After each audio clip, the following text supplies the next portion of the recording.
Hello everyone, welcome to our YouTube channel. आज का हमारा टॉपिक है व्हाट इज स्टॉक एक्सचेंज। अगर आप स्टॉक मार्केट में काम करना चाहते हैं, स्टॉक मार्केट को अच्छी तरह से सीखना चाहते हैं, तो आपको ये पता होना चाहिए कि स्टॉक एक्सचेंज क्या है और इसके बारे में आपको अच्छी नॉलेज लेना चाहिए। तो चलिए समझते हैं कि स्टॉक एक्सचेंज क्या है।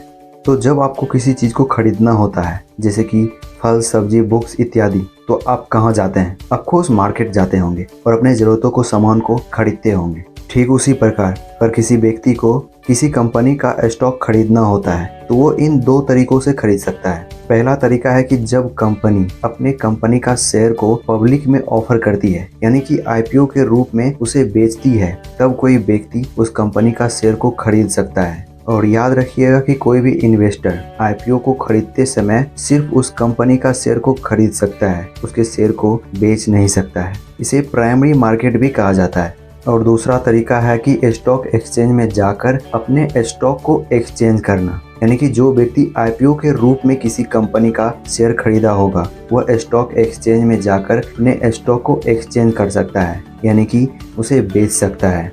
स्टॉक एक्सचेंज का मुख्य काम होता है स्टॉक का एक्सचेंज करना, यानी कि जब इन्वेस्टर किसी शेयर को बेचता है तो कोई दूसरा उसे खरीदता है, और इन दोनों के बीच जो प्रोसेस होता है उसे स्टॉक एक्सचेंज सोल्व करता है। इसके नाम से ही पता चलता है स्टॉक एक्सचेंज, यानी कि स्टॉक का एक्सचेंज करना स्टॉक एक्सचेंज कहलाता है। और इन्वेस्टर और एक्सचेंज के बीच का जो काम करता है वह ब्रोकर होता है। यह ब्रोकर सेबी रजिस्टर होता है। इसका मुख्य काम होता है इन्वेस्टर के स्टॉक को एक्सचेंज करवाना, यानी कि अगर आपको अपने स्टॉक को एक्सचेंज करवाना होगा तो डायरेक्ट आप स्टॉक एक्सचेंज से अपने स्टॉक को एक्सचेंज नहीं करा सकते, बल्कि उसके लिए आपको ब्रोकर के साथ एक अकाउंट ओपन करना होता है और उसके मदद से आप अपने स्टॉक को एक्सचेंज करा सकते हैं, यानी कि बेच या खरीद सकते हैं।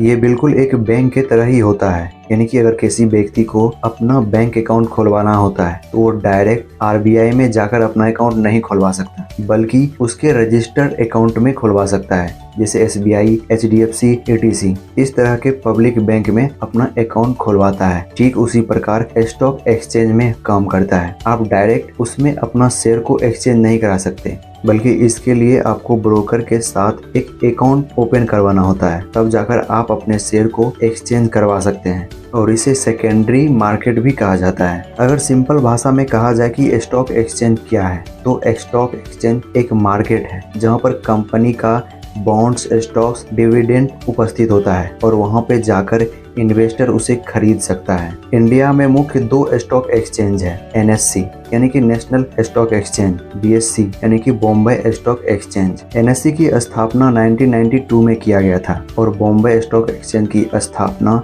1875 में किया गया। ये दोनों ही स्टॉक एक्सचेंज इंडिया का पॉपुलर स्टॉक एक्सचेंज है, लेकिन बॉम्बे स्टॉक एक्सचेंज इंडिया का सबसे पुराना स्टॉक एक्सचेंज है। और इंडिया के अलावा भी बाकी देशों में भी स्टॉक एक्सचेंज होता है, जैसे New York stock exchange, Shanghai stock exchange इत्यादि। यानी कि हर देश में अपना एक स्टॉक एक्सचेंज होता है जो कि उस देश के इन्वेस्टर के स्टॉक को एक्सचेंज करने में उसकी मदद करता है। तो आई होप कि आपको ये समझ में आ गया होगा कि स्टॉक एक्सचेंज किसे कहा जाता है और स्टॉक एक्सचेंज का मुख्य काम क्या होता है स्टॉक मार्केट में। तो आज के लिए इतना ही। मिलते हैं नेक्स्ट वीडियो में किसी नए टॉपिक के साथ ही जाते जाते अगर आप स्टॉक मार्केट के बारे में सीखना चाहते हैं, उसका इन्फॉर्मेशन लेना चाहते हैं, तो इस चैनल को सब्सक्राइब कर सकते हैं।